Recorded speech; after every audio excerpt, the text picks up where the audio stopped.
This girl sent me a story telling me that she thought she was dealing with a mimic in her house until she saw it, and what she saw was far worse. So we're gonna call this girl Trisha. So Trisha lives in a small village in Germany, and she's never really had anything scary happen to her in her life until this happened. One night she's sleeping in her room, and her room is next to her parents' room, and it's very important to note that her parents, the walls are very thin. She can hear everything in her parents' room. She's just laying in bed, like trying to fall asleep, when suddenly she starts hearing these creaks in the hallway, and she's thinking to herself, like, that's kind of weird, but it's an old house, like it's probably just the house making house noises. So just to kind of give you a layout of her room, she has her bed right here, and then to the left of her bed is her door. Across from her bed is her TV, and right next to her door is a closet with a mirror, and that's important to note too. She's just laying there listening to these creaks when she decides that she's going to turn around and she's going to try to fall back asleep. Well, as she turns around and she's trying to fall back asleep, she hears something go, Trisha, Trisha, in her mom's voice. So at first she thinks that it's her mom, so she's kind of like looking around like, what the hell? And then she realizes something.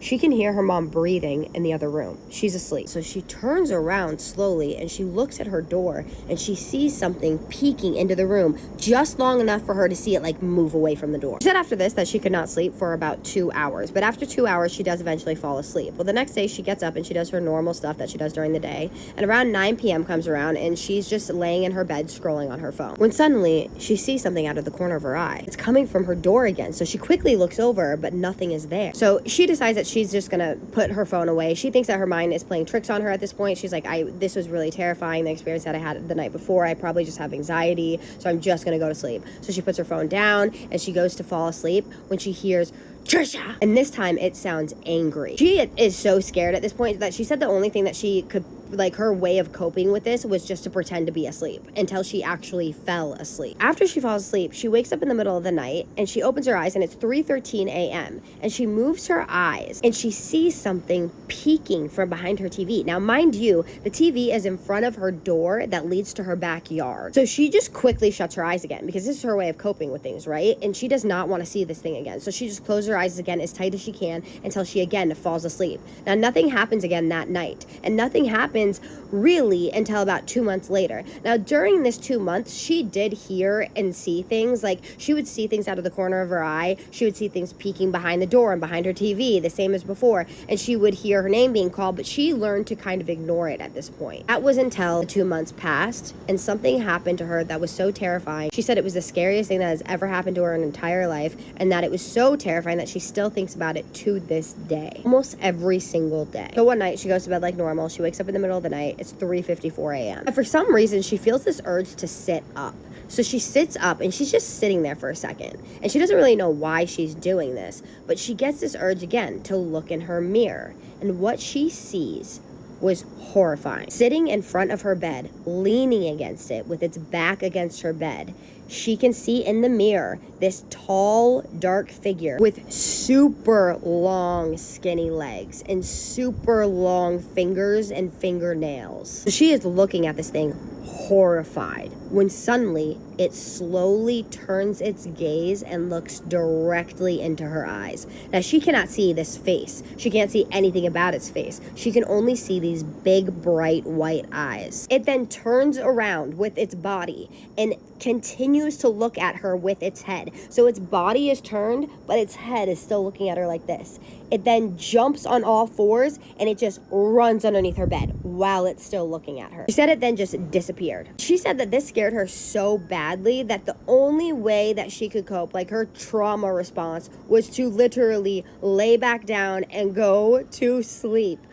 Could not be me. I do not know how you people do this. Now, months pass after this, right? And she doesn't tell anybody about any of this. No one knows about her name being called, about her seeing things peeking around corners and around her TV, because she doesn't think that anyone's going to believe her. But eventually this is eating at her so much that she needs to tell her mom. So she's telling her mom one day, and she starts the story, and she's looking at her mom as she's telling the story, and her mom just looks at her with this horrified look on her face. And she says, I've been smelling things. I've been smelling things every day when no one is home.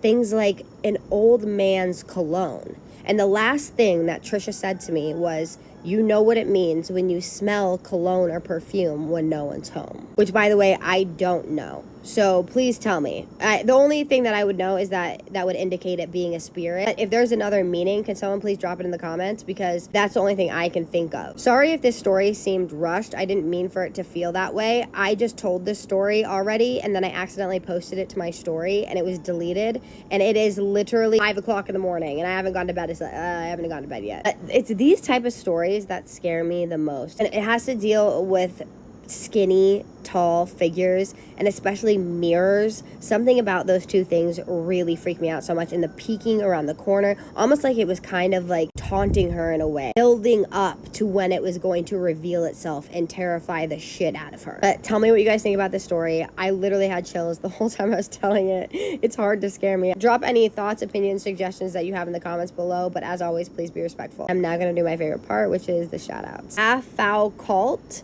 I hope I pronounced that right. Ashley is your nickname. Thank you so much for what you said. You said that you have a pretty stressful life, and that your way of winding down is to watch my stories. And I can so relate to that. I also have a stressful life. As you guys know, I work more than I should. And so I cannot wait to go climb in my bed right now and listen to scary stories until I fall asleep. So I love that I can be that for somebody else. It makes me so excited that I am someone else's comfort spooky storyteller. And I feel so blessed to be that. So thank you so much. Thank you for being a part of my community. Thank you for being kind. Thank you for telling me that. And I hope you know how much I appreciate you. Really, I love you, girl. Michaela B, I feel like I remember giving you a shout out before, but I don't have you on the list of like my shout outs that have already been told, so I'm gonna give you one right now. You said that TT has been unfollowing and unliking my video. It's okay, girl. I know that you watch my videos. You're good. I wouldn't think that you would do that. I really appreciate you telling me that, though. Thank you so much. You said that you were my #1 fan, and that's the nicest thing to hear. I appreciate you so much. Thank you so much for being a part of my community and for watching and supporting me, and even noticing that you were unfollowing me. That's awesome in itself, because that means that you do watch me a lot. So I appreciate you so much. I hope you know that, and I love you, girl. And with that being said, my name is Kaisa, and I tell your paranormal experiences on here, or ones that you recommend to me, every single night. So if you're into that, hit that follow button. I can't talk, I'm so tired. And with that, wait, what was the next thing I always do? Oh yeah. And with that being said, I forgot. And I just need you to do 3 things for me. And what are those? Keep sending me your scary stories. Have a safe night. And what's the third one? Say it with me. Have a spooky night. Love you guys so much, my spooky babies. I'll see you in the next one. Spooky kisses and haunted hugs. This is the scariest story I've ever heard in my life, and I know that because I watched this TikTok video like years ago, and I still remember this story and think about it at least weekly. So let's get into it. There was a trend going around years ago where people were telling their scariest stories that they cannot explain. And I'll be honest, a lot of these stories were paranormal, and it just shocks me because I cannot remember if this woman's video went viral or not, but it was hands down the scariest story that I have heard a part of that whole trend. And if you know what I'm talking about as I'm explaining this video, please tag the person, because like I've been scouring the internet for this particular video. So the story starts off with this woman talking about her college home that she split with like multiple roommates. And I don't remember the exact break that they were on in college, but it was her alone in this house for like a long period of time. And she particularly was staying because she had to work her job that was in town. Comes home one night, and because she had been alone in the house, she had shut like all of the extra doors to other rooms that she knew she wouldn't go into. Not super unusual. I did the same thing when I was sharing a house in college. And it's important to note that the attic was split into 2 rooms, one of them being her room. I remember her saying that there was like a latch on the door in her bedroom, and she decided to lock it that night, or she locked it every night. I cannot remember. But when she woke up the next morning, the room directly across the hall in the attic to her was open. And at first she was like, oh, I must have forgotten to close the door that night. So she enters the room for whatever reason and sees that the closet door had also been open. And upon opening the closet, she sees remnants of somebody who had been sitting in the closet for a long period of time. She had no idea who it was. She still has no idea who it was. And every time she thinks about the story, it gives her chills. And I particularly remember her using verbiage in the video that made me feel sick. And it was something along the lines of like, whoever was in that closet was In fact, so familiar with the house that they were able to go and sit in a very particular room and be able to watch her, which just adds an additional layer of this story being genuinely terrifying. But yeah, if you know what I'm talking about, maybe you don't, maybe it's too niche and it was so long ago that people don't remember this video, but there is a reason why I remember it, and now you can too.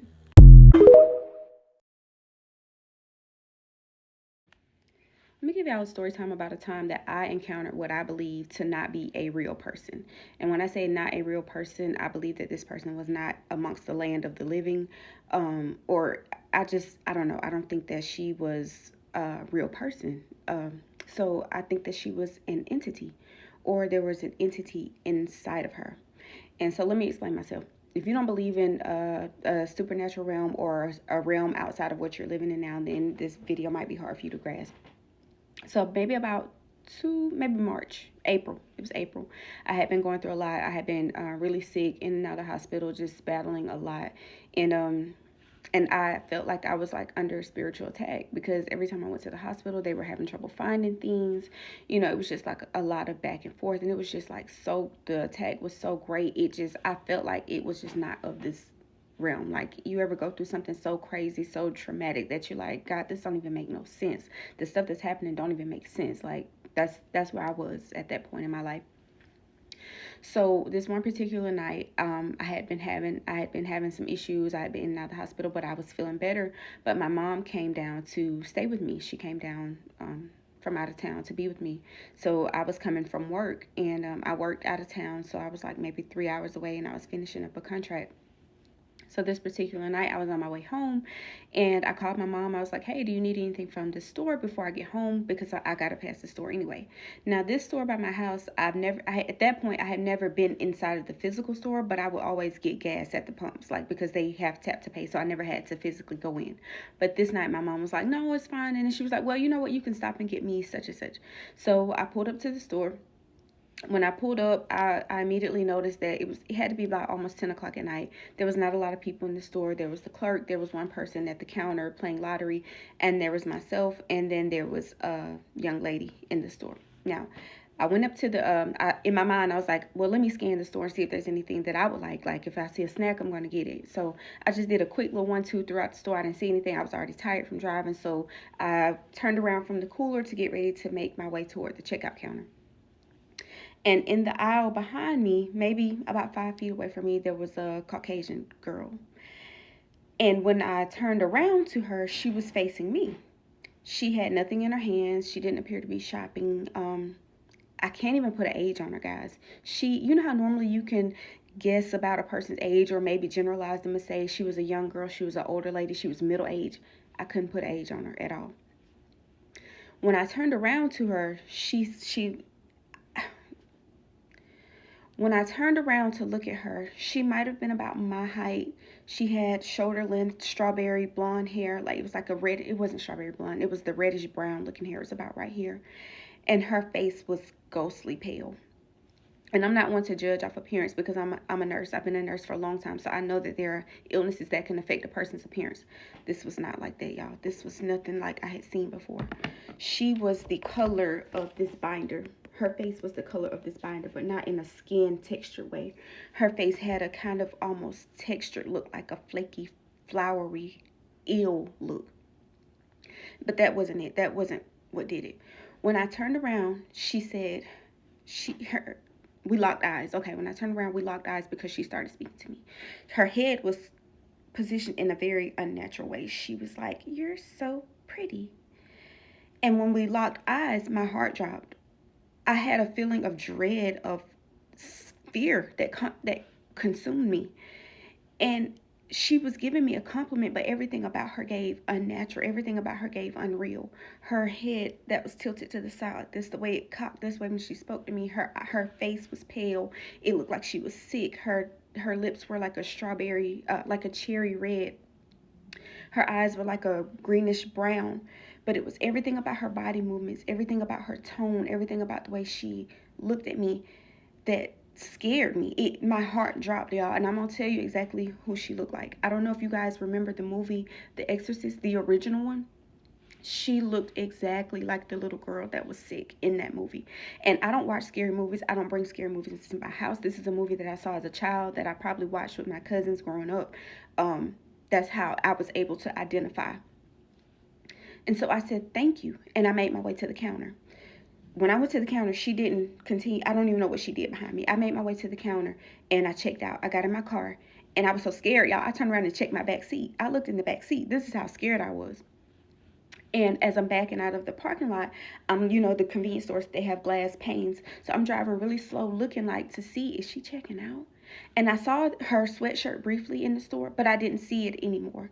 And then I looked at the cars, like I'm trying to make sense of this. I'm looking at the cars, like what kind of car could this young old lady be driving? Like, because she wasn't old enough to where she was just hanging out in the convenience store. She wasn't hanging out. There was nobody. It's not a convenience store where people loiter. She wasn't young enough to just be in there just doing nothing. She would have had a purpose. But I never saw her anymore. Like I saw her sweatshirt, but then it's like she turned around from the counter again. But y'all, when my husband called me, I said, can I tell you something? He said, what? I said, I think I just saw a spirit. I said, everything in me feels like she was not real. I said, in the energy shift that I felt when I locked eyes with her, I'm terrified. I was scared driving home. When I got to my house, I told my mom about it, and my mom immediately said, she said, Neek, she said, that wasn't a person. She said, that was a spirit. She said, and if she was a real person, God allowed you to see the spirit that was operating in her, or a demonic entity that was in her. Pause, y'all. I told y'all that I had been battling a sickness that month. So that morning on my way to work, I was listening to my prayer, my worship. I was listening to a sermon. And at the end of it, I was praying and I was asking God to reveal to me what was going on around me. And I said this prayer, like, reveal to me the spirits inside of people, like allow them to expose themselves, just because I just wanted clarity about the people that I was around and that was in my space, because I was just going through so much. Fast forward to this encounter, I had forgotten that I even prayed that prayer until my mom brought it back to me. She was like, and if it was a person, God maybe just allowed you to see the demonic entity that was operating on that person. Y'all, I don't know if y'all believe me or not. I don't know if y'all have ever experienced this or felt this way or not. Listen, everything in me tells me that I didn't encounter a real person, that she was not a real person. That was a spirit, that was an entity, that was something that God had allowed me to see with my spiritual eyes. The fear that I felt, the dread that I felt when I locked eyes with her, I looked at her, my heart dropped. I immediately felt panicked. I felt scared. I felt like, this ain't right. She ain't right. Her body movements was very unnatural. Her head was like this. She said, you're so pretty. And her head popped up like this. Her voice, she didn't look young enough to possess a voice that sounded so childlike. You're so pretty. That's how she spoke. I definitely believe that everybody walking the street with us is not amongst us. Let me know if y'all have ever experienced anything like that. But that's just my story.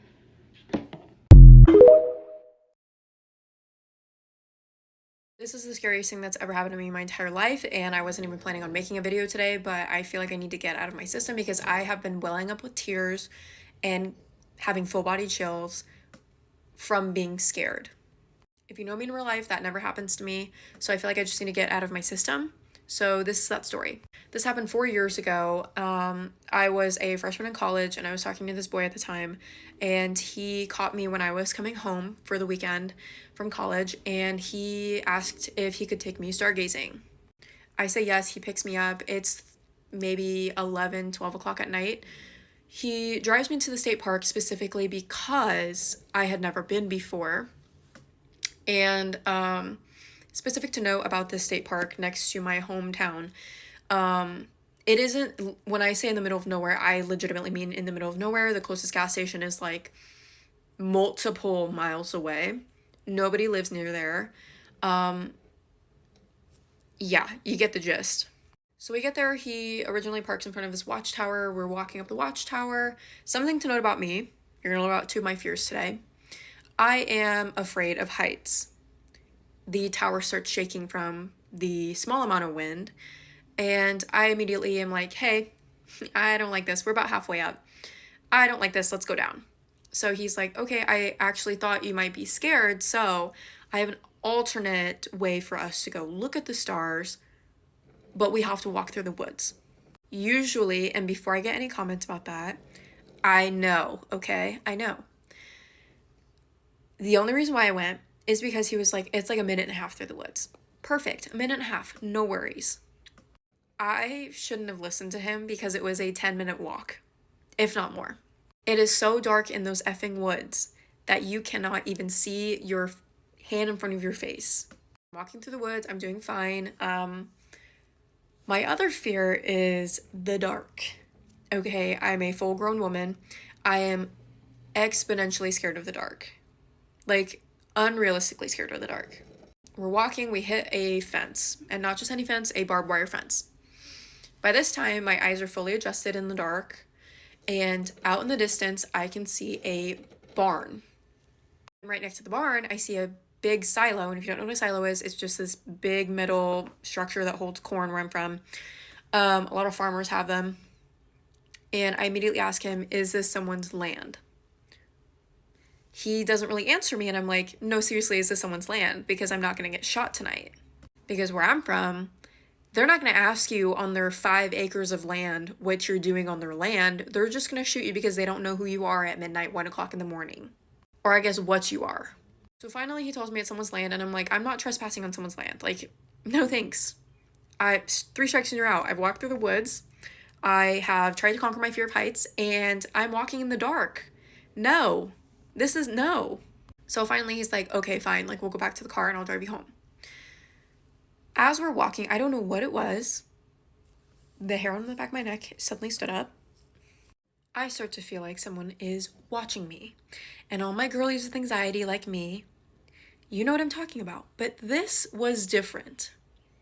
This was different. This was like burning 2 holes in the back of my head because they're staring so hard. And it was so bad that I kept turning around and there was literally no one there. My eyes are fully adjusted at this point. There is no one there that I can see. And I start walking so close to this dude that I'm flat tiring his shoes, which means I'm like stepping on the back of his shoes every couple of steps, and he's getting super mad at me. But eventually I just grab his arm and I say, there is something out here with us. And I made sure to whisper it because at the end of the day, if there is a living human being out there, I don't want them knowing that I feel like something is wrong. And number 2, it was really quiet out there, like deafeningly silent. And he immediately tells me like, Elena, it's okay. Like your anxiety, it's okay. I understand that you're scared of the dark, but everything's gonna be fine. Like there's no one else out here. There's no other cars. Everything's gonna be fine. We take probably 3 steps and start to hear rustling. And immediately, this is when my breath literally is taken away. Like I'm like, I can't breathe. And again, he's like rubbing my back and he's like, it's okay. Like there is seriously no one else out here. You're gonna be fine. We're walking for maybe a minute. We have our flashlights out. From our right, a rock doesn't tumble out. It is thrown out into the middle of the path that we're walking. I mean, like, right in front of us. Like, someone threw it. This was a game time decision, right? Right. I left him in the woods. I ran so fast, I left him in the woods. I have never ran faster in my entire life. In all my running girlies, I ran for a minute. Sprinted for a minute. I get to his car and I'm trying the door handles and I immediately am going through all these scenarios. I'm like, what am I going to do if if there is a person in the woods? So I'm trying the door handles. I'm going to like literally every door and all of them are locked. And all of a sudden I hear him giggling and like jogging out of the forest. And he was like, that rabbit really scared me. A rabbit? And I probably look disgusting at this point, but I legitimately lost my mind on him. I was like, since when do rabbits pick up rocks and throw them at people?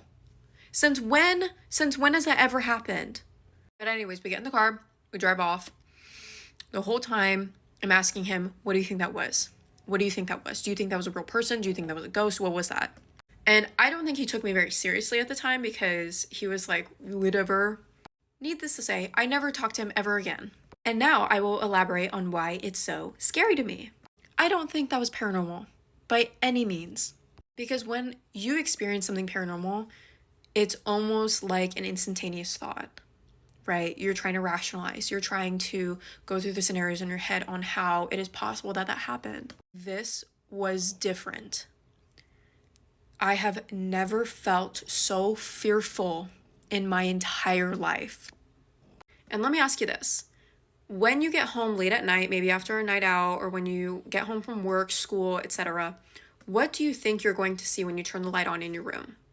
Probably some decor, probably your bed, your desk, maybe a pet lives there, I don't know.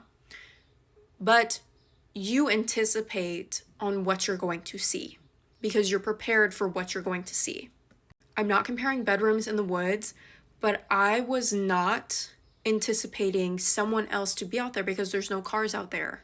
There was no way for someone to get out there if they didn't get there before the sun went down, if you catch my drift.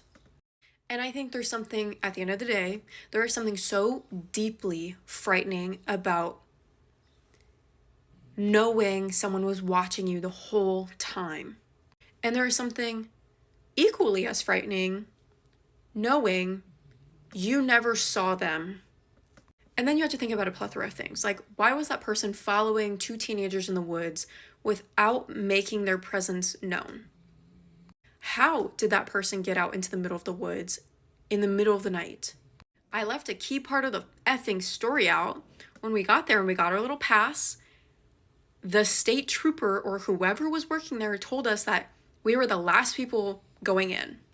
So be that as you may, moral of the story, you never know.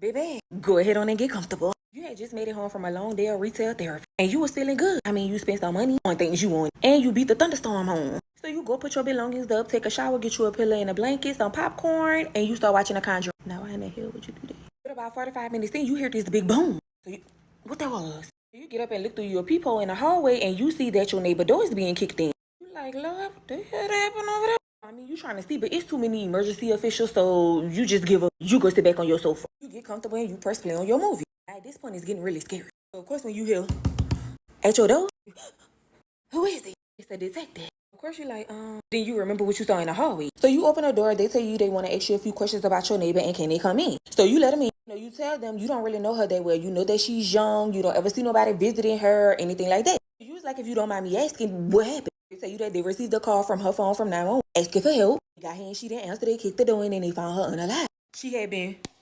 16 times. So you were like, oh my God, what? So they ask you again if you seen anybody, whatever. You say no. No, you tell them you had been going shopping all day. You had only been home for about an hour and a half, and you was watching a movie. The only noise you heard was when they was kicking her door in. They said to make it easier, they just going around and they collecting samples from everybody. Would you mind giving them a sample? You was like, no. You gave them your sample, and you was like, anything that you need, let me know. Today you couldn't even finish your movie because you was just like, man, like this that happened up in my apartment complex. Well, I thought I was safe at across the hall from me, and I didn't even know. You go say your prayers and you go to bed. A couple of weeks go by, those detectives show up to your work. They say, you ma'am, we need you to come with us. You say, what happened? They say, you want us to do this at your job? You say, no. Take you back to the police department into the interrogation room. And at first, they just kind of beating around the bush with their questioning. You continue to tell them, hey, this is where I was. This is what I was doing. I didn't hear nothing. I didn't even know that little girl. I was still come on the pass by, whatever. What the hell? So that's when they tell you, well, that's kind of hard to believe. Because before the 911 call, she called your number and y'all was on the phone for 15 minutes. And that DNA, it wasn't found at the scene. It did tell them that you her mother. So you start laughing and you say, this got to be an April Fool's joke. The detective say, well, this ain't April. You say, well, this can only be a joke because I've never given birth a day in my life. Don't y'all have a doctor? Get him in here so they could check me. So the detective say one step at a time. Right now, we got a warrant for your phone, and he hands you the warrant. So you was like, oh, bet, say less. You dump your purse out, but no phone up in there. So they say, oh, convenient. So you say, well, y'all did come snatch me up from my job, so it's probably there. So y'all go back to your job, and it's not there. Now, you thoroughly confused because you know you had talked to your friend that morning on the way to work. So they asked that they could come to your house. You tell them, no, your warrant is for the phone, not my house. So they say, okay, we'll be back. So you make it home, lock your door, put your stuff down, and go straight to your room to look for your phone. It's on your dresser. So you unlock it, go to your call log, and you see all kind of calls that you've been interacting with that you don't remember making or receiving to a number that's not even stored in your phone. Why would you call a number back one of the detectives answer? I I'm finally ready to tell you guys about the creepiest influencer I encountered when I was living out in LA. The story starts in 2016 when I met them for the first time. At this point, I was still living in Arizona, but I would just randomly drive out there for a couple of days. I don't know why. But while I was out there, this male influencer, we're gonna call him Lennon, pretty close to his first name, but I'm not trying to get sued, so we gotta use a code name. So when I first met this guy, it was very obvious that he was just trying to do a quick hookup type of thing, so I kept it quick and short, and I didn't plan on ever seeing him again. A couple months later, me and my friend Alexia ended up moving out there together, and one of my first friends that I made was Denzel Dion. And one day he asked me, hey, do you have any other friends out here? And I mentioned Lennon, that it was just like a quick little interaction, and he told me, oh, that's actually my friend. Honestly, girl, I don't know who invited him, but just randomly one day he showed up to one of our hangouts, and he just kind of became a member of our group. I kid you not, maybe only 2 or 3 weeks into us all hanging out, he got a little too comfortable, and all of a sudden he's saying all these degrading things to me out loud in public. Like, we'll be in the middle of a restaurant and he's talking about what he wanted to do to me and just all this crazy stuff, and we were so embarrassed. And he doesn't just stop at the nasty talk. Eventually he starts rope and touching me and just being super like touchy. When he would do these things, I would yell at him and be like, can you stop? Like, can you keep your hands to yourself? But everybody would just laugh about it. So eventually it just became like a normal thing, which is so strange to say out loud. Girl, one day I had enough and I just snapped. I went off on him and he exited the friend group. Fast forward, my lease is up and I move into this apartment complex in Glendale that all of my friends were living at, so we could all just be together all the time. Like, I'm talking about breakfast together, lunch, shopping, dinner, falling asleep at each other's places, and then restarting the next day. We were all very close. One day, me and another girl in the friend group were just talking about boys, and I brought Lennon up and I told her how he made me feel so uncomfortable and just how nasty he was towards me. So when I tell you I was shocked when they started dating, so now Lennon is at every breakfast, lunch, dinner, hangout, and if he was a normal, decent human being that wasn't weird as fuck, you would think that, oh, that would be fine. The past was the past. He has a girlfriend now, so like, he's not gonna be weird towards you. Wrong. We would be in a small ass sushi restaurant and he'd be rubbing up all on her, but looking me in the eye. Like, I would always purposely try to sit as far away as possible from him so he could not look at me, because he was always constantly doing this weird shit. He'd be looking right at me and like trying to pull my friend's shirt off. Eventually we decided that we all want to go to Miami, and I told my friends, please do not invite him. Like, can we just make this a friends trip? No boyfriends, no girlfriends. But no, Lennon ends up booking a flight as well. And when we're all boarded on this plane, we're looking around like, where are they at? Why did this man start a fight saying he didn't want to go because I was going to be there, so they missed their plane? He ended up catching another flight and they met us there later on. There ends up being this huge fight at the dinner table, and while we're walking back to our hotel, this guy's behind me texting me how much he hates me, like literally walking 10 feet behind. Your girl had other friends that lived in Miami and Fort Lauderdale, so I just made the best of the trip and did my own thing after that. We go back home and he doesn't stop his shit. Every time I'm around, he's starting a fight, he's starting an issue with me. Sometimes I would go, he wouldn't be there, and he would eventually just show up, so I just kind of made my own other friends outside of the group. So if me and my new friends would walk into a party and I would see him there, I'd be like, okay, let's go somewhere else. It's so crazy to me how I vented to this girl about all the crazy stuff, because it was bad. And then she went on and dated him. So when I saw that TikTok that went viral a couple months ago of that girl saying that he was her childhood and middle school bully, I was not surprised, because he's the king of making people fucking uncomfortable. Another reason why I wanted to move out of LA. That's it for the story time. I'll see you guys in my next one tomorrow. Bye. Good morning, y'all. Y'all favorite cousin is here with another story. This story is from California. Come on, come sit down. All right, so she said when she was 16 years old, she asked her parents if she could go to this house party, and her parents told her no. So she decided she was going to sneak out the house, and she was going to go meet up with 2 of her friends at this house party. Please scare the hell out of your kids and let them know what can happen to them if they leave the house without your consent, or leave the house and people don't know where they are. Please scare the hell out of them. Anyway. So she said that when her and her friends got to this house, that there were no cars. It wasn't a house party at all. Like, you know, usually house parties be jumping. She said that they were confused. So they went to the front door, knocked on the door, and they asked the guy, like, oh, is this the correct address for the house party? He said, oh, yeah, come on in. Now, her and her friends, they go in, they sit down, and they're just waiting for people, like an overflow of people to start coming in. She said nobody ever came. So they're sitting there a good 30 minutes, she said, and all of a sudden, these people started doing hardcore drugs, cocaine, shooting up. I think I'm more worried that y'all stayed with crackheads. So fast forward to, they've been sitting there a while, even after the drugs. And so they finally decided they're going to get up and leave. So they start walking towards the door. And when they start walking towards the door, this man and this woman come through the door first before they had a chance to leave out. And they were like, oh, where y'all going? And they were just like, oh, there's no party, so there's no reason to stay. So the woman was just like, oh, well, why don't you just hang with us? We can make it a party. So the 3 teenagers was like, oh, okay, well, how can we make it a party? And the woman's like, oh, we usually go and we drink and we smoke. And she's like, okay, but where y'all going? The woman says, we usually hang at the cemetery. So they get to the cemetery, and she said when they got there, the woman starts asking them questions like, what school do y'all go to, where y'all from, asking them questions like that. And then she starts asking them weird questions. Now, mind you, she said that this boy and this girl, this man and this woman, look about their age, but probably a couple years older. So fast forward, the police, they get there and, shining their flashlight and asking the teens, why are they out there? So they look around, and the men and a woman that they met at the party are not anywhere to be found. They're looking around. They're like, oh, we were out here with, and they get to looking around, and the police like, with who? So the police throw them in the back of the car, drives them home, tells their parents like, hey, we found them at the cemetery. Keep an eye on your kids. There's some kids missing right now. So fast forward, it's Monday and it's time to go back to school. And she said that her and her friends were talking to one of the upperclassmen, one of the seniors, they're juniors. And she said when she was talking to one of the seniors, she was just like, like what happened there? Everybody was supposed to be at the house party, but nobody was there. We were the only ones that showed up. And they were just like, what party? And so she started to tell them, like, remember the guy that was walking around passing out flyers? They were just like, no, we didn't know anything about a party. Like, we don't know what y'all talking about. So she starts describing the house, like, to the senior, and was just like, well, it's this, it was at this house and this and that. This guy's name is this and that. And they were like, we don't even know who that is. Like, and we don't know what party you're talking about. So, no. So now her and her friend are just like, oh my God, like, whose house were we at if they didn't go here to this school? So fast forward to the girl whose story this is. She goes home and she's telling her mom about, the experience, because the mom still wants answers to why the heck were you at somebody's house and you don't even know them. So the girl updates her mom and tells her mom, like, hey, I was asking one of the seniors about it, and the senior was like, we don't even know who y'all talking about. That person, like the person you're describing, we've never seen them at this school. So the mom is worried, and she gets out that police officer's card who dropped her daughter off, and she calls him and she says, hey, this is the address, of the person. Did you ever check out the address? And the police officer was like, that house is vacant. Like, it's boarded up. So now the mom is even more worried, and she was just like, y'all didn't realize that the damn house was boarded up when y'all were about to go in there for a house party? So fast forward, a few months have passed, and they never got to the bottom of who those people were, and they never saw them again.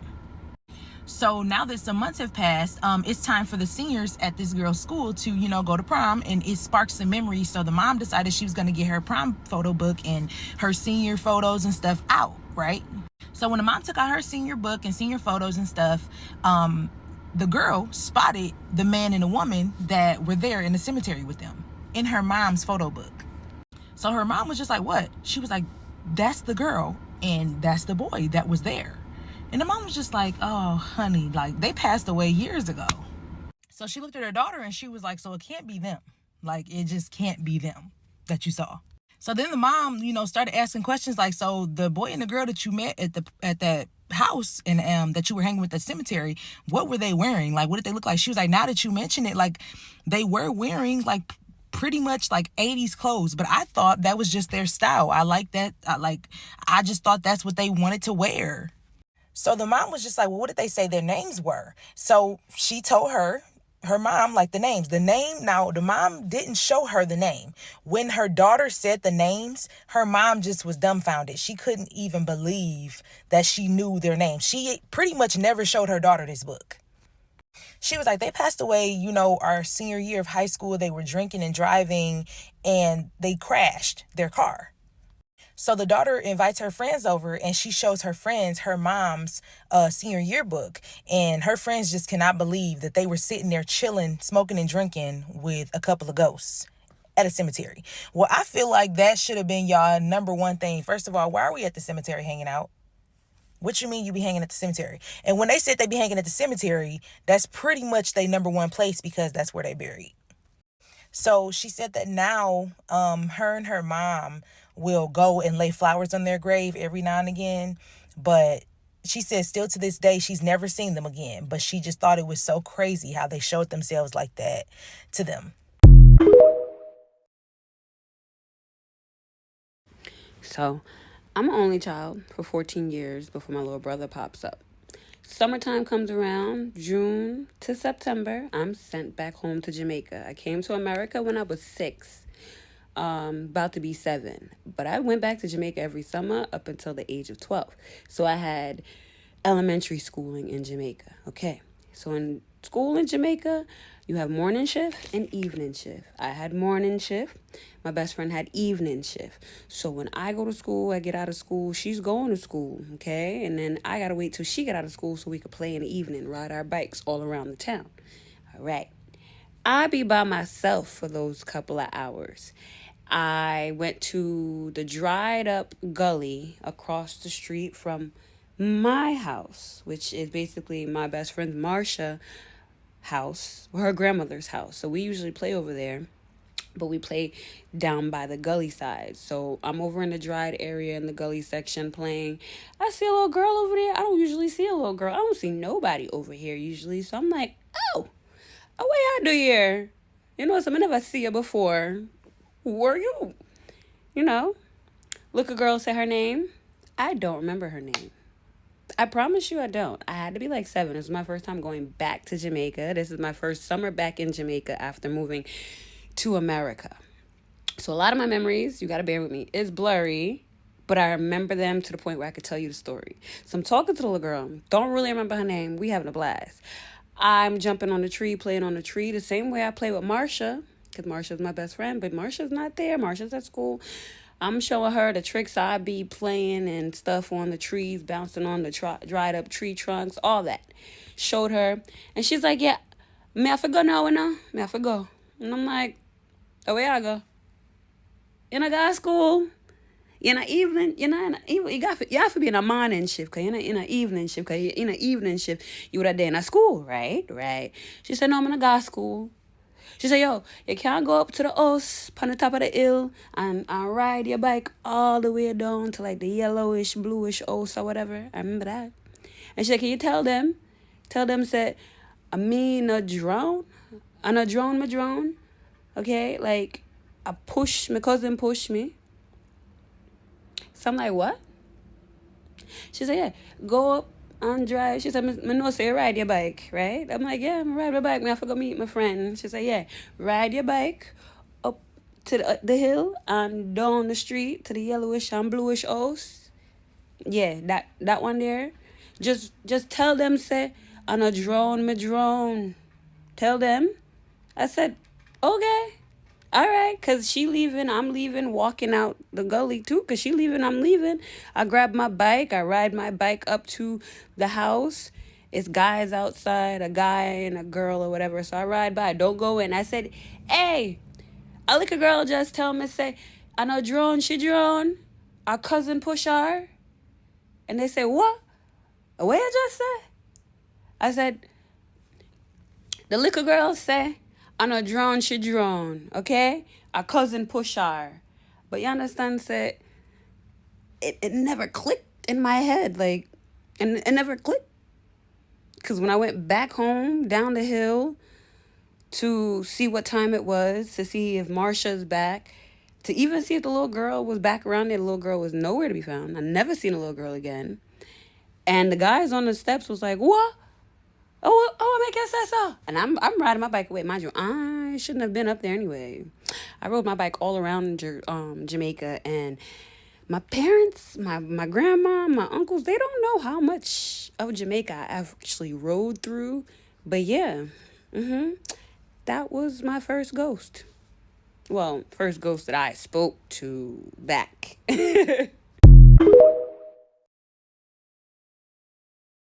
So for the story that I'm going to tell tonight, I have to give a massive trigger warning. I'm serious. If you cannot handle bad things, don't watch this. In 2011, when Olivia was 10 years old, her and her family moved into a house in Manchester. It was her mother, her father, and her 2 sisters. Now, it was a pretty big house, and it was an ordinary house, but the story behind it was not ordinary. In 1991, an elderly woman and her husband lived in that house. Now, this couple unfortunately had neighbors, and these neighbors did not like them because they didn't look like them. So one day, those neighbors went to the couple's house and ended up burning the house down. The couple was inside of it, and so the couple did not make it. Now, I'm not going to tell you what happened.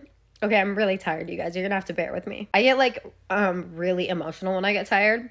I'm really tired. So I'm not going to tell you what happened after they burnt the house down, because they went inside of the house and they did something to the couple but I cannot bring myself to say it. So a couple years later, the house is rebuilt, and there's a rumor that's going around that the elderly couple haunts the house. So nothing happened for a year that they lived there until about 2012. 2012 comes around, and her sister starts having these dreams, and they're horrible dreams. And she said that there's an elderly couple in these dreams. Now, these dreams would go on for weeks until weird stuff started happening in the house. One day, her mother is walking down the stairs, and as she's walking down the stairs, she feels something shove her, and she falls down the stairs, and she ends up breaking her leg. Now, during this time, her mother just told her and her sister that it was an accident and that she had tripped down the stairs, but she knew that she didn't trip down the stairs. Now, her sister's dreams would continue, but then it would turn into sleep paralysis, and this sleep paralysis terrified her sister. One night, her sister goes to bed, she falls asleep, and she wakes up in the middle of the night, and she thinks it's around midnight, and she realizes that she can't move, she can only see, and she's looking around her room, and she looks at the end of her bed, and she sees an elderly woman standing at the end of her bed, just smiling at her. Now, her sister tells her parents about this because she is terrified, but her parents don't believe her for some reason, even though her mom was pushed down the stairs. Well, a little bit of time goes by, and her father starts getting pushed. He'll be sitting on the couch randomly when suddenly something will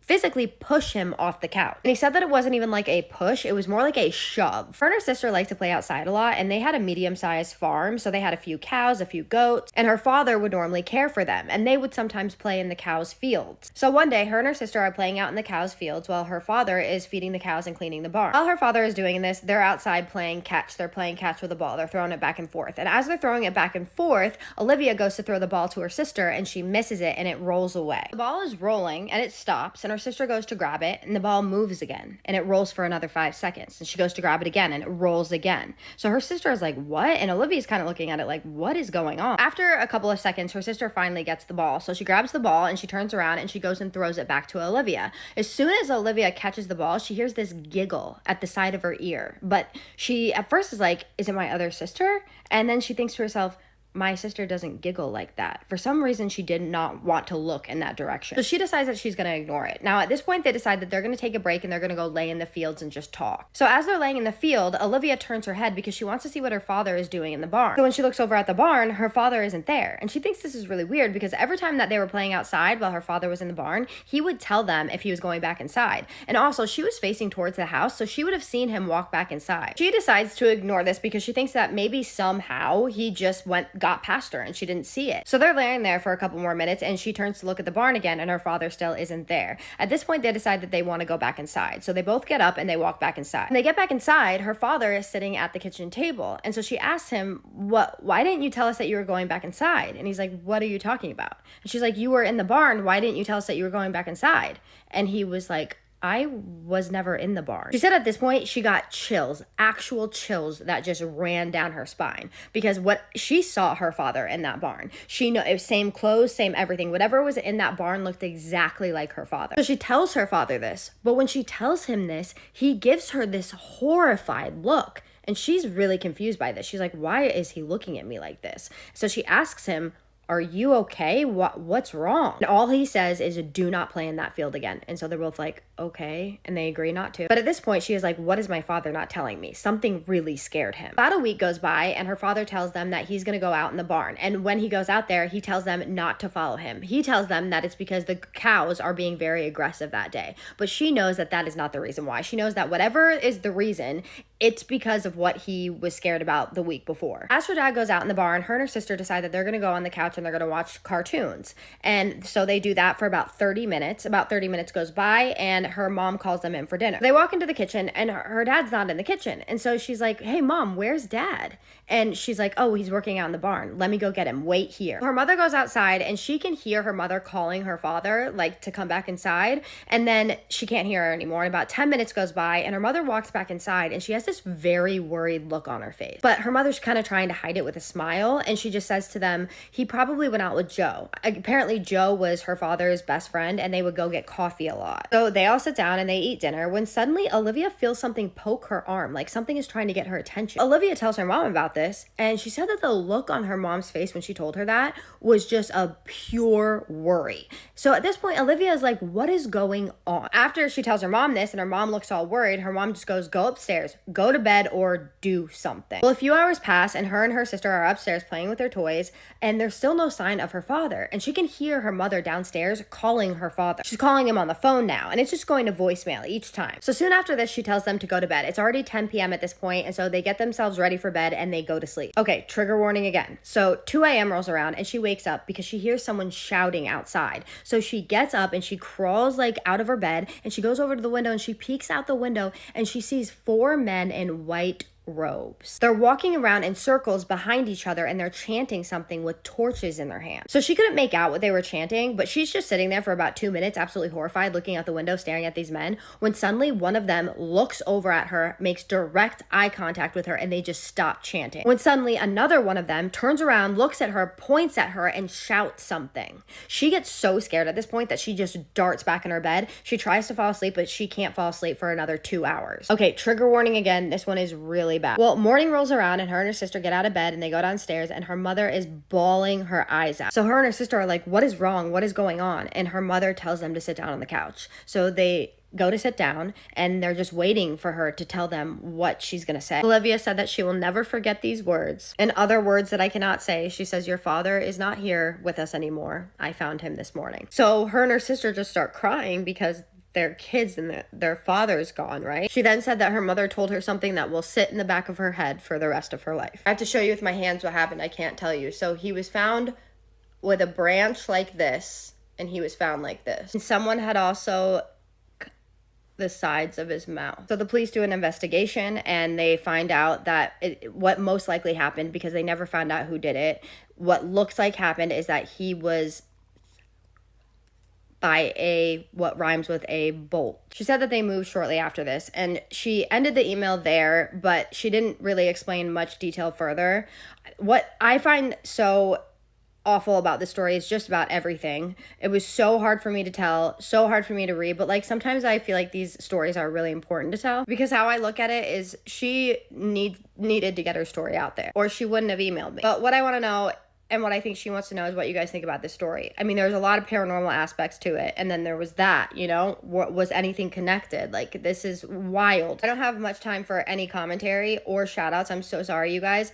But just leave your thoughts, suggestions, and anything else you need to say in the comments. But with this one, you need to be respectful. Props to people who cover true crime, because I was asked to be the face of a true crime show recently. And I did the research for it. And I started the video. And I was like, I can't do this. I had to reach out to them a couple days ago. And I was like, I'm sorry, I can't do this. This is gonna ruin my life if I do this. I cannot handle it. Especially because they were asking me to do stories that covered kids, and I don't know why I did this to myself. I started researching it, and I'm telling you right now, it almost, like, it took me out. I was not okay for like a week. That's part of the reason why this story was so hard for me to tell, because the beginning is sickening. That shit sickens me.